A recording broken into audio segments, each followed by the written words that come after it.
हाय सांग मैंने जय जगन्नाथ पुणी एक न्यू ब्लॉग रे आपन को स्वागत करछि। मु आज धान काटी आछि।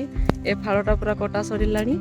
ए पटटा अछि तो इना हमें भात खाइबा पई देखि पाथबे पखाड़ भात खरा काटछि बोली पखाड़ भात आनचंती दीदी तापरे आलू भजा तापरे प्याज तापरे होछि साग माने मासी साग तापरे बिलाती बैगण मिर्ची तापरे गा मुलो गाना कि अंगरा फंगरा मिशे दिकि पता हंसी कालिया देखा जाउछि।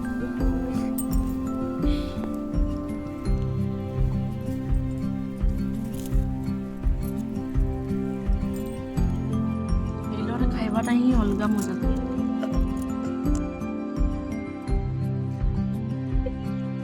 तो खाई खुआ सारू तो इना काम पूरा लगी पड़ा।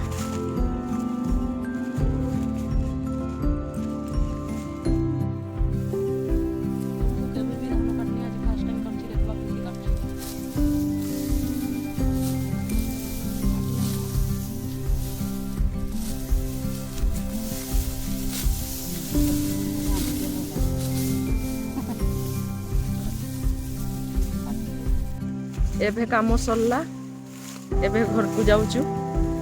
केते बड़ फाड़े काटी दीचु।